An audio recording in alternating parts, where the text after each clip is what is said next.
What is going on, warriors and farmers of Tamaris? Welcome to the updated guide for Mu Xiang in Call of Dragons. Today we're going to check out the talent trees, the WARPETS, and everything that people are using with Mu Xiang in the current state of the game. If you're new here, like, share, subscribe, leave some comments down below. Let's get right into it.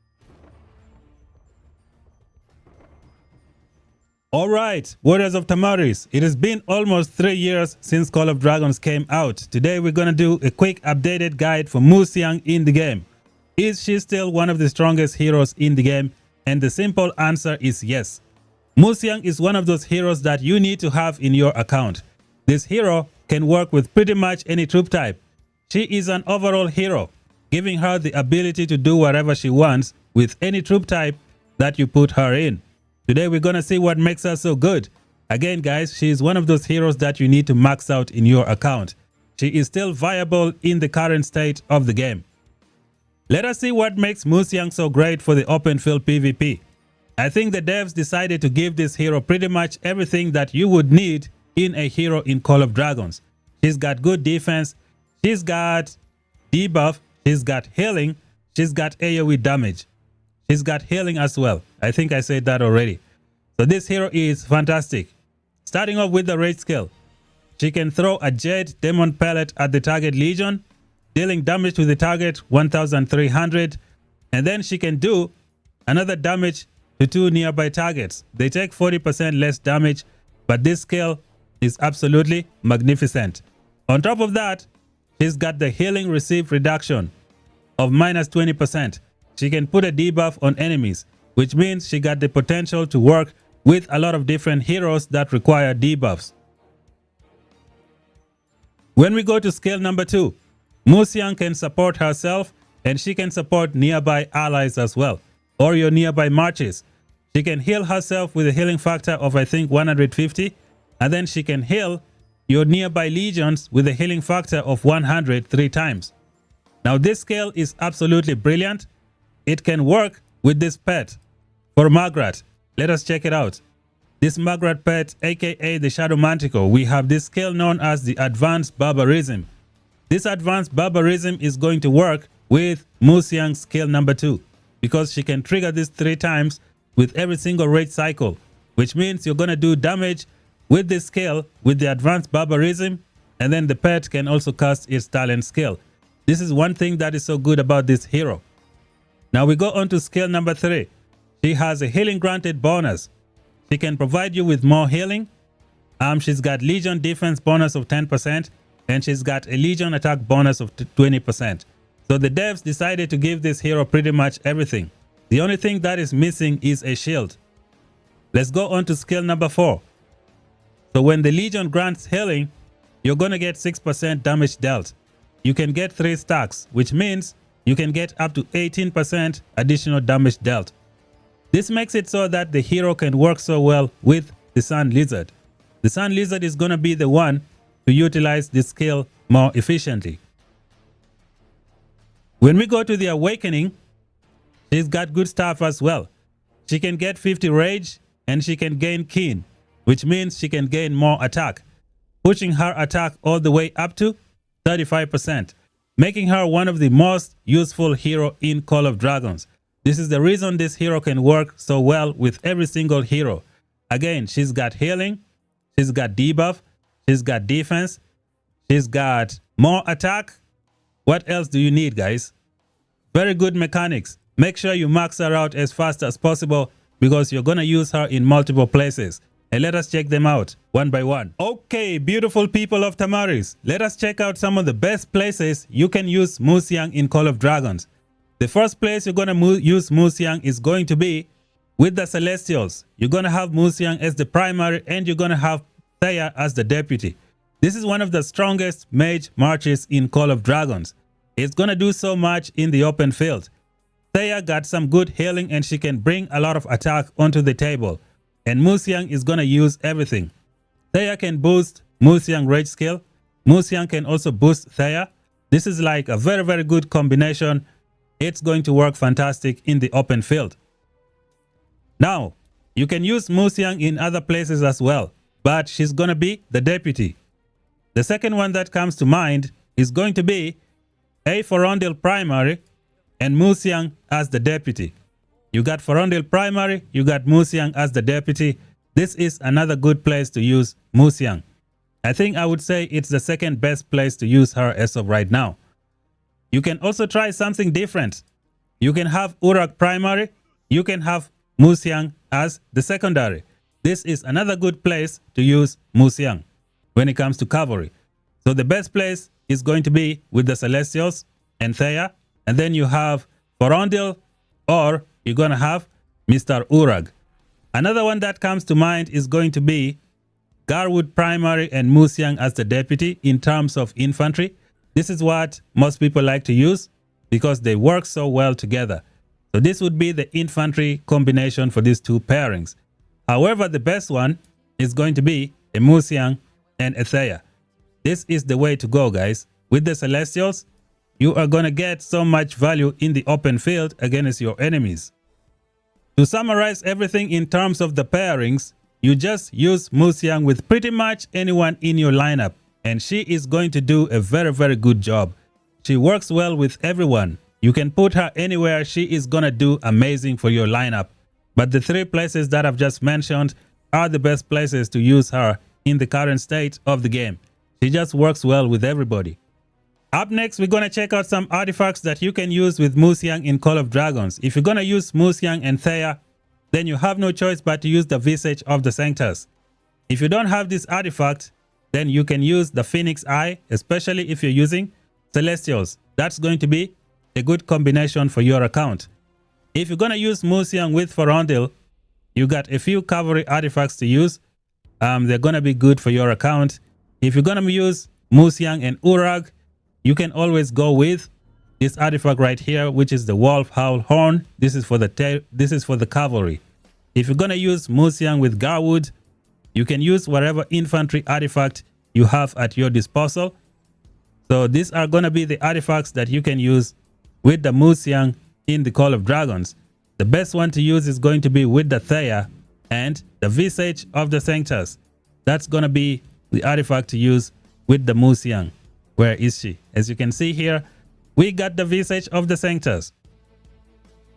And the good thing with the Visage of the Sanctus is that you can now get this artifact by spending very little amount of money. Let me show you where you can find it. In the Titan Legacy, check this out, guys.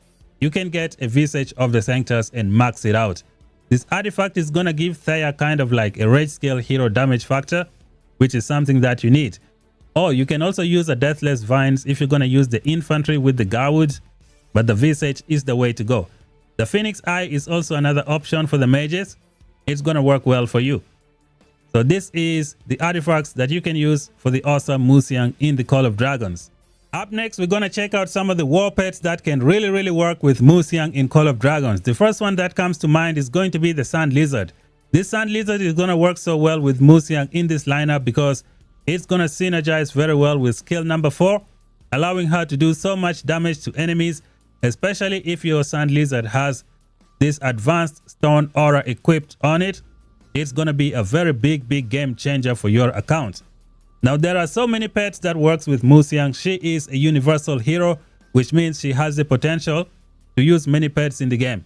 Remember, she is like the only hero in the game that has healing, that has a debuff. She's got attack, she's got some defense, she's got some AoE. She can pretty much do anything. She can work with a lot of different pets in the game. If you give Musiang a pet like, let's see, the Berserk Frederick, she can also use it. It's not ideal, but she can make good use of this pet, which is why she works so well behind Forondil. You can give Musiang this Manticore for the Magrat. She can heal 3 times with every rage skill cycles, which means advanced barbarism can be triggered by Musiang. If you give her this pet, I think this pet also requires a debuff from the hero skill. Musiang can activate it, but it's not necessary. So the best ones to use is going to be the Sand Lizard, which you can't go wrong with. This would be the way to go for your Musiang. And then it's going to depend on the other hero that you pair with her. The pet that you use will depend on the hero that you pair with the Musiang. But overall, the Sand Lizard is the way to go. Now for mages, you can also use this thing, the Sapphire Frederick. Just make sure you remove Intense Pain Bloom and you replace it with Elemental Harmony, and that's pretty much it. Some people also use the Seraphic, but not fully recommended. You're better off with the Sapphire Fabric that can do a lot of AoE damage. So for the mages, it's either between the Sapphire Fabric or the Sand Lizard. Up next, we're going to check out the talent tree. When it comes to the talent tree, you don't really have a lot of options for Mu Xiang in Call of Dragons. Like, most of the tree that she has is not very good, which means you'll have to go all the way to the end of the support talent tree. And you're going to have to pick skills depending on the hero that you pair up with Mu Xiang. So we have seen that Mu Xiang is the primary in only like one lineup, which is Mu and Thea. And that is what this talent tree is all about, as you can see over here. When you're using Mu Xiang and Thea with the Celestials, Thea is going to bring a 20% march speed already. So you're going to have to adjust your march speed depending on what you're looking for. And I would recommend the PvP talent tree, you go half PvP and not half, support tree. Mainly because, you know, these 2 points here, they are not very compelling. If you go with this one right here, the Army of Valor, every time you enter battle, you have at least 1% additional damage dealt, which is very, very good for your account. On top of that, you get this normal attack as well, which is pretty good. You know, Thea and Mu Xiang, they always have very good HP. So the more troops you have, the more normal attack damage you're going to be doing in your lineup. And then when we go to the support talent tree, these are the things that you pick up along the way. And then over here, you get some intimidation. You got to grab this skill, which is rebirth. Give you the chance to heal. And then you pick this one, which is pick me up. It's going to give you a lot of rage. This is going to work so well with the Sand Lizard. And then at the end, we have two very good skills here. And I think you need to be a little bit cautious at how you pick one of these two skills. If you're going to be using the Sand Lizard, I would recommend you go with the Punisher, because the Sand Lizard is going to heal you so many times. So why not just go for some damage instead? Another good reason with this skill is that the Sand Lizard is going to heal in turn number 2 every time you fight your enemies, which means after you launch 2 normal attacks on your enemy, you are guaranteed to get 150 damage factor. You can use this to kite your enemies and just walk away. This is going to be a very, very good skill to have. Now, I would recommend this if you use the Sand Lizard. Now, if you're going to use the Seraphic, if you're going to use the Sapphire Fabric, then the Flock of Blessing is what I would recommend. The Sapphire Fabric doesn't heal, so this Flock of Blessing is going to be good for you in terms of survivability. Now, when you're pairing this hero with Thea, make sure you avoid sublimation, because this skill has a synergy. If you know correct, buffs in this game do not stack. So that was a synergy on the talent tree, and if you look at Thea over here, we also got a synergy for the hero skill. So those buffs are going to cancel each other. You don't really want to put it. One of them is going to be overwriting the other one. So you got to be careful when you're going to pick this for your Thea if you don't want this rage regeneration. So this is the talent tree that I would recommend for Mu Xiang. Like, it's mostly Mu Xiang and Thea, so that's the only place she's mostly the primary.